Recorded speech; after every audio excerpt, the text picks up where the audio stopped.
What's up, everyone? Welcome to episode number 434 of the Action Movie Guys podcast. I'm your host, Nate, and my co-host is Alex Figueroa. And on this episode, we're taking a little 3-movie trip into the land of Mr. Chuck Norris. Charles Norris. I don't know, I never heard anybody call him that, but Charles Norris. Last time we reviewed a movie called Lone Wolf McQuade, and this time we're going with a more prominent film of his, the Cannon-produced The Delta Force. Now, again, all of these movies are first-time watches for me, but Alex, I know, well, you've done a 4K review of this. I'm assuming you've seen this many times, though. Yeah, I've seen this a lot. And it's funny, I have this movie on DVD. It's funny. Growing up, so my dad was big on action movies. That's where I got my love for it. Okay. So Delta Force, I remember when he brought Delta Force to VHS. And he was like, and my dad is Spanish, so he's very Spanish, but he talks English too. He's a very good English speaker, but Spanish is very dominant. Okay. So he'll be like, he'll tell my mom, he'll be like, honey, come here or whatever. And then he'll be like, this movie está tremendo.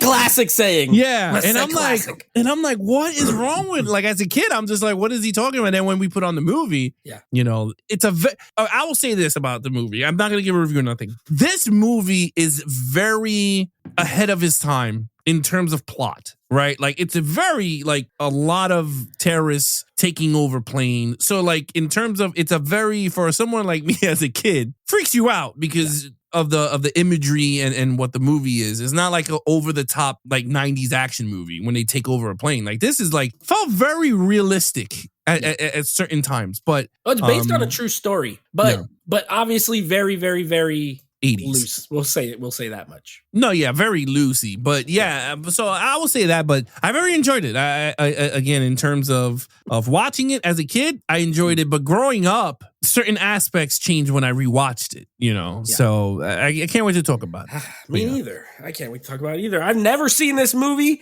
I knew nothing. Except you told me it has iconic music. Oh, that music is dope. Chuck Norris. Alan Silvestri does the music. I have something to say about it. But I'm going to save it. Because we're going to go through. You're going to get to go first. You will be taking us through. But let me tell you about these Rotten Tomato scores. Let me tell you about these Rotten Tomato scores. All right. Because I don't know if you've seen these yet, but we'll start with the audience this time. Okay. Sometimes I like to mix it up. This has a 50% audience score. Okay. Split right down the middle. Not bad. Half the people like it. Yeah, for a movie like this, honestly, it's not that bad. Considering we're talking about Cannon films produced. They did not spend a ton of money on their movies, but whatever they had, they gave it their best for better or worse. However, the critic score for this movie is 15%. So, Jesus. Yes, and not a very liked movie. And, again, we're going to do our review. We'll give you our take. We'll see where we fall. I look up these scores after I watch it always. So, maybe I'm like, these audiences are right. Maybe I'm like, these critics are right. And I'm going to see where you're at. But what do you think? The audience, I believe, the critics, Lone Wolf McQuade had a way higher score than this. I didn't like that movie. But it was way higher. It was 50 something. Yeah. So 15, what a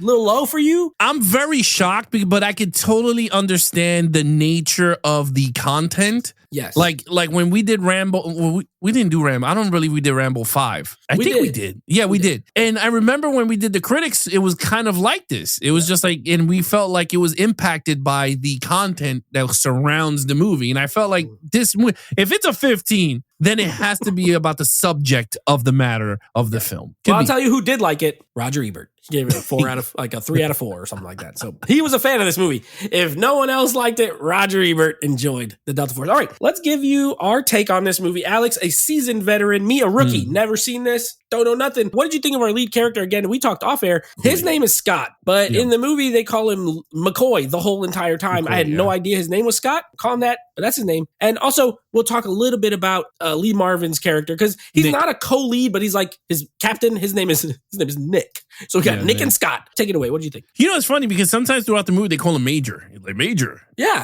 So they give him by the ranks and all that. But anyway, I kind of like Chuck Norris in this movie. And again, I hate to use it irks me to use this line, but it's typical. It's the product of its time. And I hate to use that line because I feel like people beat that shit to the ground. Mm-hmm. But this movie is so 80s. like very 80s. And this is the 80s character to the fullest. Like to the fullest. So, but I like Chuck Norris. Chuck Norris is really good. He's an army dude. He's a Delta Force character. He's alone. He's not like he has a wife and kid. He's very private, right? Certain things happen in the battlefield, and he's like, I'm not doing this anymore. And then next thing you know, it's like, McCoy is going to get here anytime. And all of a sudden the bike comes. He's like, Major, look. Oh. And then everyone gets excited and then he comes in. But in terms of the cat, very American.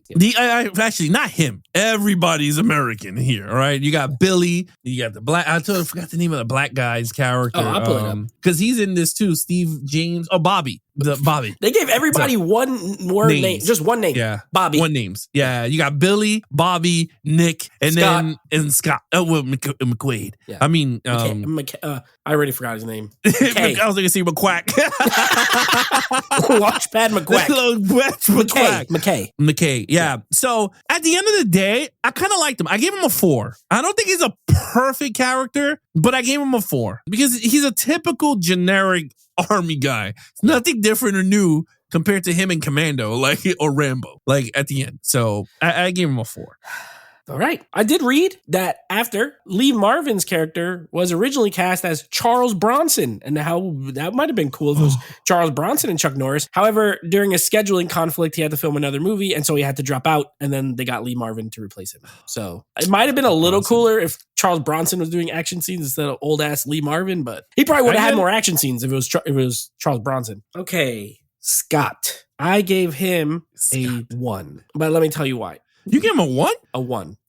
Oh my God. You said something during your review that I agree with, but I'm not sure. And that's that he doesn't have a wife and kids. I don't even know if he has a wife. I don't know anything about him. I literally, you know what I know? He's a good soldier. That's it. That's all to me, I think Chuck Norris is fine in the role. It's not a character. It is just a guy. Look, we didn't know his name was Nick. And you've seen this movie a lot more times than me. If you have a guy that and first of all, he's barely in the movie in the first hour. He's in maybe 10 minutes. We spent all this time on an airplane. This was like a 70s disaster film for the first hour. And then all of a sudden it was an action film after. I'll save that for story. I hated him as a character. I didn't hate Chuck Norris. I think he was probably the right casting choice because he looks the part. He does a little karate at the end. He doesn't do a lot. His stunt double does a lot of heavy lifting here. Stunt double driving that motorcycle. Stunt double doing that zip line, that random zip line that just popped up out of nowhere. He's like, come down. Yeah, this guy.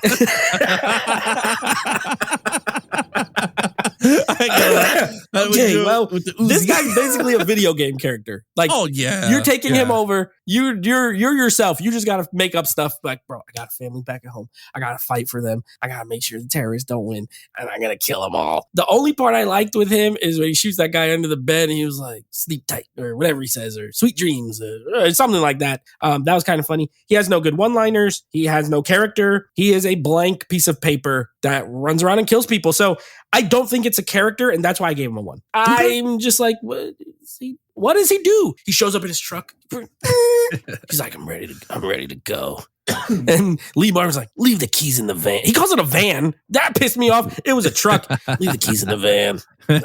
Time to go to work. It's just not. He's not a character. He's just a guy. So whatever 4 for you. I love it. All right, main villain now. This is racist. So I saw the cast list in the beginning, and I'm like, damn, they got some heavy hitters. Shelley Winters, like an all-time actress. Martin Balsam, who's in 12 Angry Men, great actor.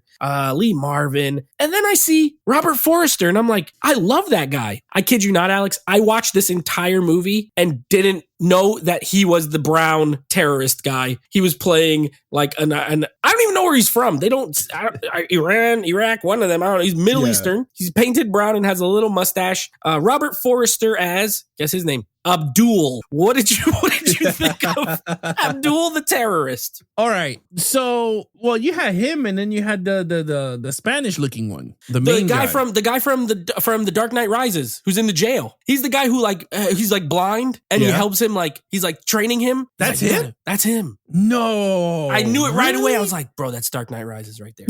Dark Knight Rises. That's him when he's younger. That's Dark Knight Rises. Maybe that's where they put him after this movie. And he gets to speak in whatever. I don't even know where they're from, but yeah, that's him. Oh, okay. Well, I will say this: the villains were good in this movie, and taking over a plane. So it's not like they're gonna have like an evil plan. I mean, they had a plan. Yeah. I mean, they did have a plan. They took over a plane and they turned it around and it went back to, I think, Israel or something. Beirut. It was like the whole thing with in Beirut. Yeah. So I don't know. I thought they was very. I enjoyed them. I thought. I mean, one of them was over the top. Your boy with the curly hair was mad over the top. He's like, sit down. Oh now. Yeah, mad over the top. The pregnant lady. Everything okay? Everything nice? You feel nice? I'm like, what the heck is going on? Yeah, I gave it a 3. I thought they were good. They were really good. I'm not going to say they were the horrible terrorists. I mean, there's a lot of bad terrorists in movies anyway, but I thought they were formidable in this movie. They took over our entire Boeing 750. They killed an American soldier, threw that dude out of the freaking door, and then Chuck Norris came to their town and whooped that ass. But he came to their town. He came to their town. So I gave it a 3. I thought they were good. All right. Well, besides the fact of Robert Forster his performance was fine. I don't care about that stuff. I was kind of joking. I mean, it's probably racist, yes, but it was a different time. When I watch these movies, I don't really think about, oh, that's a white guy playing a Middle Eastern guy, or, you watch some of those old Westerns and they got like white guys playing Mexicans. I'm okay with it because that's how it was. Whatever. His performance was actually pretty good. But again, it's so, when you're watching this movie, him and the curly hair guy take over a plane. 2 people. And a lot of them made a really good point. They're like, man, there's like 100 of us. Why don't we just tackle these guys and take them out? They never did. And I was like, all right. Then they hate Jews. So it must be said, the director of this film is from Israel. So he's a Jewish guy, and you could tell because he does not like these Middle Eastern terrorist people, and they all hate the Jews. And he made sure to put a lot of that in there. And I think that's what, to tie what you said earlier, still relevant actually in today's kind of culture. You know what I mean? Anti-Semitism and all this kind of stuff. It's crazy that the movie's like 40 years old almost, and it's the same stuff. You know what I mean? There's even lines in this where they're talking about like Palestine and blah, blah, blah. So yes, relevant, but very one-sided. So, and America, like you said, this is like, I'm down with these guys, up with America. I didn't know what their plan was though. That was my main issue. They took over the plane. They landed the plane. They got gas. They all of a sudden brought in mad people from like the trunk or whatever, like mad dudes with hoods. Yeah. They get on. Then they fly around somewhere else. Then they go somewhere else. And then he's gone for a long time. Like he goes off screen, and then Chuck Norris finds him at the end, and they fight. And then he jacks him up and blows him up with we'll get to that in the action scenes. We got to talk about that. Blows him up. So all that, I gave it a 2. To me, they were just terrorist guys. And if I knew a little bit better kind of what their plan was, I might have liked it better. Also, I think it dragged. If the pacing was like more quicker, I might have liked it a little bit better. But 3 for you, 2 for me. Okay, meat and potatoes here. Action scenes. I'm a sucker for my 80s movies. I will say this. It's a very, rewatching it looks very cheeseball. I mean, it looks very corny. I'm not going to say, oh, this is the best 80s action movie. No, it's not. It's very, when they shoot the rockets, you could tell there was someone pressing a button. When it hits string. It's on a string and it goes boom. Like, it looks horrible. When he shoots the rocket from the motorcycle, it looks like it was a timed explosion. So, and it's not like they were all trained with their weapons. Most of them had Uzis and they're just shooting blanks all over the place. So again, I can't fault it for that, but I thought it was pretty, I liked it. I thought it was pretty cool. And the zip line scene is dope. He's holding it on with the Uzi and he's shooting it. Oh, and you know what? I guess it kicks up even, I think the action scenes get better once they do the Alan Silvestri's score. It's dope. Oh man, that score it gets me amped.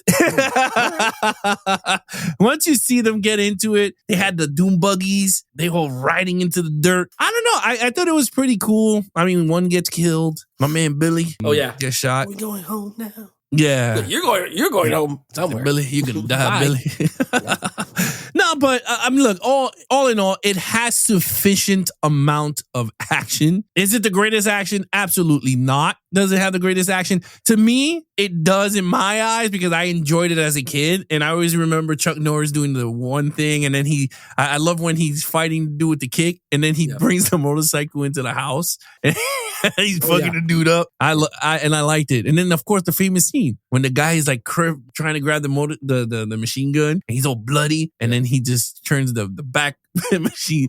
First of all, I will say this. The reverse rocket launcher? The reverse rocket launcher. I will say this before I let you go. I don't know how the hell did he work that shit with no targeting system. Because my man was shooting rockets all over the place. And it was just like, I mean, at least 007 has a targeting in his like mirror. Like something useful. His watch. This guy just said, lined up. Yeah. Well, the wind velocity is blowing to the Midwest. If I shoot it in this trajectory, it's going to hit. So I totally agree. I gave it a 3. I thought it has good action. For this type of movie, I thought it had good action. So I gave it a 3. I'm glad you did that. You know what? This movie very much, you're right. It's an 80s action film. And we've covered this 434 episodes in. I'm not an 80s action lover. I think it got advanced and advanced and advanced and it's got better and better and better. I do love 90s action. I feel like that's where it started to convert to today, where it's like just crazy. Now, in respect to this, a lot of stunts, no CGI. I do like that. They blew up a lot of explosions. Yeah. Here's the problem for me. One, there's literally, I clocked it, there is no action in this movie until 74 minutes into the movie. The first hour and 14 minutes, we are either on that airplane or cutting back to the other guys in an airplane, like flying after them.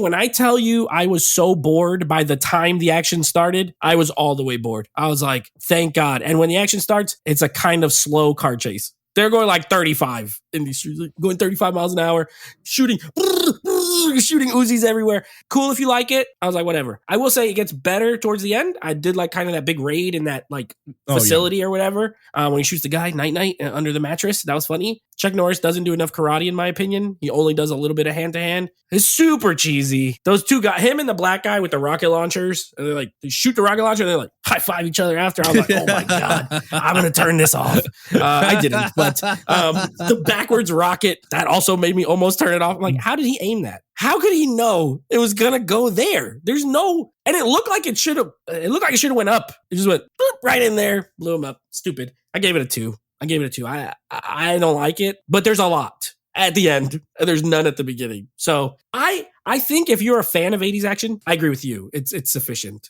As a first time watcher, I was like, and I was bored. Part of it's on me. I was not into the movie. So I was like, I don't care. I hope they all blow up and die. So anyway, there we go. 2 for me, 3 for you. All right, storyline. Well, I already see where this is going to go with you. You're anti-Chuck Norris this week. I think that's what it is. I think I hate Chuck Norris. I might hate Chuck Norris. I think you. I will say this about Chuck Norris. I mean, I know we're at the storyline, but I'll say this about Chuck Norris. I know he fought Bruce Lee. I know he's a martial artist. He is the most non-martial artist action hero I think I ever seen on screen. Correct. You agree with me? Like, for a guy who can actually do martial arts, he barely uses it. Yeah. Like Van Damme does 20,000 roundhouse kicks and you're like, wow, Steven Seagal does this every movie, does all these hand flips bullshit, whatever it's called, Bushido or whatever it's called. Hapkido. Oh, Hapkido. There you go. You might have actually had it right, though. Yeah, but because I've never seen no one use his fighting style or anything. But anyway, yeah, you have him doing that. You got, Michael J. White. He's an actual martial artist. Wesley Snipes is a martial artist. Bruce Lee is a martial artist. Jason Statham. Jackie Chan. Jason Statham. Yeah. Yeah, Sylvester Stallone. So you have a lot of... Chuck Norris is the anti-martial art. I think he's just like, man, I don't want to do this shit no more. I just want to shoot guns. He's more like Arnold Schwarzenegger. He barely fights hand to hand. He just shoots big guns. Except imagine if Arnold Schwarzenegger was 5'3". That would be, this is him, Chuck Norris. Yeah, you're absolutely right. Yeah, it's kind of funny. Yeah, you're right. Anyway, storyline. I was bored. I'm 42 years old. So this is when I was telling you, like I started, once you see it in the older, you get to see like the dread of time pass. Like and 2 hours and 5 minutes felt lengthy. Like I was just like, Jesus Christ, is this like a 2 hour, 40-minute movie throughout the movie? I felt like the scenes in the plane was way too long, drawn out, too long to develop the situation. I had no problems with the ending fighting sequence when they raided Iraq or whatever they were, and the Delta Forces did their thing. I just felt like the first 2 chapters of this movie, whatever you want to break it into scripts, the first 2 acts, I guess you want to say, was way too long. Way too long. But in terms of the story, it did hinder a lot of points for me. In terms of the story, I gave it a 3. I thought it was good. In terms of the plot, because it does hold up till now, like present time, which I don't like to do, but I felt like with this type of movie, it does fit the narrative of the world that we're living in now, also in terms of terrorists and everything. Yeah. So I felt like it was very present there. I enjoy some of the aspects of it, but at the end of the day, it's a very boring movie. If you're a fan of this, yes, you're gonna like it. If you're not a fan of it, which I already know you're not a fan of, you're not gonna like this movie. You're not gonna enjoy it for what it is. But I gave it a 3. I thought it was good for nostalgic purpose, if you understand what I mean. Yeah, no, absolutely. Like, I mean, nostalgia always plays a factor. When I'm reviewing a movie, if it's something I've seen a lot and I love it, I don't care. I'm unabashed. I will give it, I'd be fair, but if I legitimately think it's great, I think it's great. So I understand. I hated this movie. I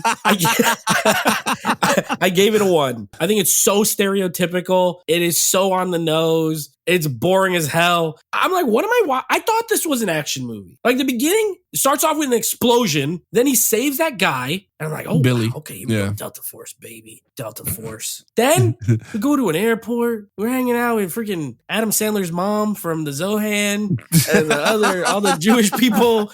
They're at the airport. They're talking, you want to go to duty free? They go to duty free. They go shopping. The terrorists are plotting. Everything takes so long to develop. Like, they're just going. There's even a part, I kid you not. So I had this, I had it on Blu-ray. There was a part where I fast forwarded it to 1.5 speed because it still has audio if you watch it on 1.5. I didn't want to not have audio, but they talk like that. But there was no talking. It was like 5 minutes of Chuck Norris walking around that building. He's just walking around. He's not doing nothing. And then as soon as stuff popped off, I played it at regular speed again. Just so much. If this was radio, it was like, it's dead air. It's just like nothing's going on. You're just waiting and waiting. I think the script's horrible. I do think it's relevant. I agree with you there. However, horrible. I mean, there's a lot of movies like this that are way better. Yeah, I didn't like it. I almost fell asleep, but I didn't. I survived. I had to sit up. I was chilling watching it, and I had to sit up. I was like, I'm gonna fall asleep. And then stuff started exploding. You were like, plat, plat, plat. Yeah. So, throw water. Come on, Chuck. Where are you at? I gave it a 1. All right. Overall, what is your total? Your overall score? Okay. So overall, it was like I said. If it was due to memories of watching this with my parents and stuff, I would be like, it's up there. But as a reviewer, giving my opinion on the film itself, I gotta say, I don't watch this movie as much, and I don't think I will gravitate to this movie like maybe once in 5 years or 10 years down the line. Like I was like, oh yeah, because I was a force. I'll say this: 4K looks amazing. It looks crystal clear. Yeah. Like if you want to buy it on, I tell everybody, if you want this movie on 4K, get the 4K. If they have the 4K restoration on Blu-ray, don't spend the 4K and get the Blu-ray because it's going to be crystal clear. Yeah, it's a crystal clear upgrade. But out of that, and then another annoying scene that I have to say, like I'm a dad, like I have 2 girls. Yeah. But the scene with the girl and her dad was way too long. With the doll. Yeah. I gotta give my dad the doll. Yeah. Oh, my daddy. And they calling their names. And I felt like I was like, wow, they're going through the whole Boeing 757. Right. Why are they showing all of them walk all the way down the aisle? That irked me. And I gave it a 2. I gave it a decent. This is a decent movie. I know there are going to be people that are hardcore Delta Force fans. Yes. Rightfully so. Like I said, I enjoy the movie. I still enjoy the movie, but I'm going to call it like it is. And this is a decent movie. So. Fair. Yeah, I hated it. 1. I gave it a 1. I'll never watch this again. And you know what's funny? I thought I almost texted you when I was watching it because I know you did like the 4K and you did the review. You're like, it looks amazing. And I was gonna text you like, bro, this is a 4K of people on an airplane for an hour and 10 minutes walking around an airplane. It felt like there's a movie called Airplane. It's like a disaster movie. It felt like that. It had those tropes. Bunch of characters in a crazy situation, and then it just goes straight cheese 80s. So if you like that, I'm giving it a 1. Again, I've never seen it. I did not like it. The Alan Silvestri score. So here's what I'm going to say about it. I agree and I disagree with you. I agree with you that it's good. I think the music is good. It does not fit any of the scenes that it appears in. It's kind of like upbeat and they're like blowing stuff up. Like it should be a little more dramatic. and it's like, dun, dun, dun, dun, and I'm like, what, like, and it's the same piece of music. Like they just play the same piece over and over. I think standalone, it's good. Like just as a piece of music, I do think it's good. But I was like, what in the hell? This does not fit. And like all these people are dying and getting blown up, and this music is like, you're like, yeah. So very 80s. Very 80s, yeah. So I think it's a good score for a different movie. If it was a different movie, I'd be like, banger. Here, I'm like, misfit, a little bit of a misfit. So yeah, this movie's not for me, and that's okay. If you grew up loving it, I love that for you. If you've never seen it, you might be like Alex. If you like the 80s, you gotta like 80s cheese. If you don't, you might fall in my camp. You might not like it. But anyway, that's my 2 cents. That's your 2 cents. I agree with the 15%. That's me. I'm like, I don't like this movie. You're more in the 50 range. You have some nostalgia for it, so that helps. What's your total points? My total points is a 15 out of a 25. Yeah, it's a fun movie to revisit, but not all the time. It's dead air. Most of the time, to be honest with you. Yeah, I'll never watch it again. I gave it a 7 out of a 25. Hey, not my cup of tea. It's better than Assassins. I gave that a 5. So what we need to do now that I'm thinking about it, we might need to do like re-reviews of movies that we already did just to see like scores. Because we've been doing this for like 4 years. What if we watch a movie that we review? Like what if I watch Assassins and now I'm like, you know what? It's not all ones. I gave it all ones. It might be fun, to do in the future, like re-review and see but it got to be the bad ones. It can't be like one we loved. It got to be like, we trashed it, Rollerball. Maybe it's actually better, Assassins, you didn't trash it, I did, but we should do that. That would be actually, I would actually like to do that. That is kind of an interesting thing to yeah. Because now that we reviewed it, special re-review. It won't be a numbered episode. It'll just be like a special. We'll do the same scoring system and see if anything changed. Maybe your scores went down or up. Maybe mine went up or down. I don't know. I mean, Assassins couldn't go down. I gave it the least possible. But you know what? That would be fun to do. We got to look go at through which the list episode. and see what we just brutalized, and then but not this. I'll never watch this again. Anything but this. Well, this is recent. You got to wait. But in 3 years, I'm not watching it again. I'm now worried. Okay, so let me tell you what we got coming up. We got coming up Riddick, the final in the Riddick franchise from 2013, I think it is. Oh, by the way, I meant to tell you, Delta Force, originally, not only was it supposed to star Charles Bronson, it was supposed to be directed by a guy named Joseph Zito. Joseph Zito, very prevalent 70s and 80s director. You might know him from horror movies like The Prowler, Friday the 13th, The Final Chapter. And you might know him from action movies like Missing in Action and Invasion USA with Chuck Norris. So he was supposed to, and Red Scorpion with Dolph Lundgren. So he was supposed to direct this, and it ended up not happening. So the producer directed it himself, and you could tell. Directed by a producer. Anyway. Riddick was 2013. 2013. Okay, Riddick from 2013. And then what I'm worried about is I think I might, who knows? The last movie in our Chuck Norris is Code of Silence. It might be the best one. Because, it could go down technically. It could be a 5. But I can't imagine it goes way lower. I liked Lone Wolf McQuade better than this, and I hated that movie too. So what if Code of Silence... Have you seen Code of Silence? No. What if it's the sleeper hit? He's wearing a leather jacket on the cover. So, you wear leather, you're good. When you wear leather, you have a Code of Silence. And that's that. So yeah, we're going to be doing Riddick and Code of Silence, and then we're starting a new franchise and theme, and we'll talk about that next time. All right, there you go. You guys want to follow us on our social media accounts and you want to hate on Nate? Send over Nate the hate mail at Netflix Reviews over on Instagram. And of course, you can follow him and his friends for Netflix Movie Reviews. Anything Action Movie Guys, head over to youtube.com/Action Movie Guys. Subscribe, leave some comments under your favorite episodes. And of course, you can take us on the go with the Action Movie Guys podcast, available on all podcast platforms. And of course, you can follow us on TikTok and Instagram under Geeks the Letter and Flicks. Other than that, he is your host, Nate from Netflix Reviews. I'm his co-host, Alex Figueroa. Be awesome to each other and geek out.